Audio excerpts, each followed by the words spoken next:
Que peut-on attendre de la présidence de Lula au Brésil ?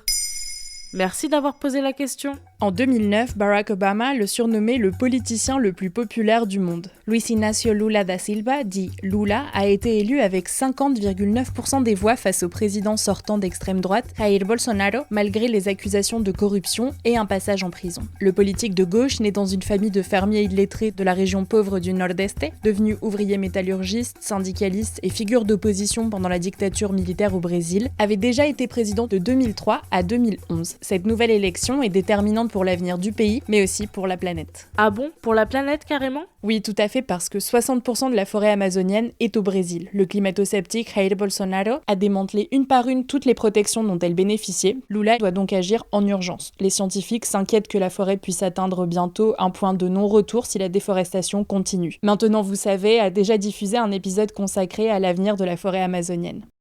Pendant les premiers mandats de Lula, la déforestation avait atteint des niveaux records, mais il avait ensuite entrepris de protéger la forêt et les terres des indigènes. Qu'en est-il des autres minorités ? Bolsonaro, avec des propos ouvertement sexistes, homophobes et racistes, avait légitimé la violence envers les minorités. Il avait même dit à une députée devant les caméras « Je ne te violerai pas, tu ne le mérites même pas ».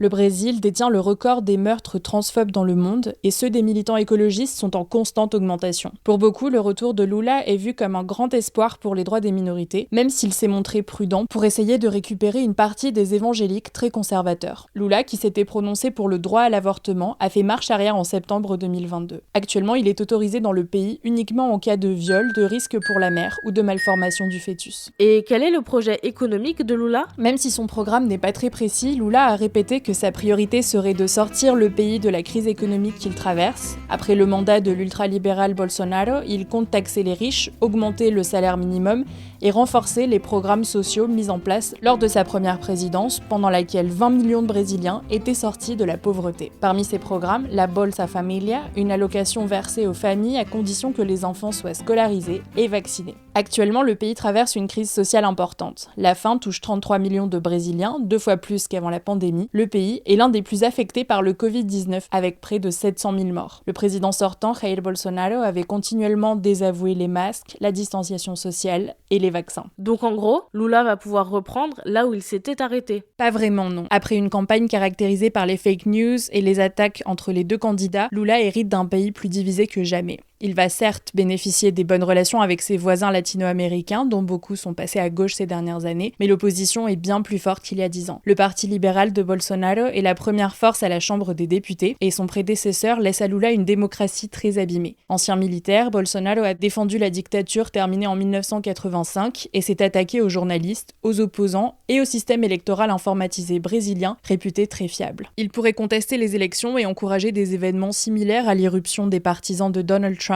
dans le Capitole début 2021. Voilà ce qu'on peut attendre de la présidence de Lula au Brésil. Maintenant, vous savez, un épisode écrit et réalisé par Antonella Francini. Ce podcast est disponible sur toutes les plateformes audio, et si cet épisode vous a plu, n'hésitez pas à laisser des commentaires ou des étoiles sur vos applis de podcast préférés.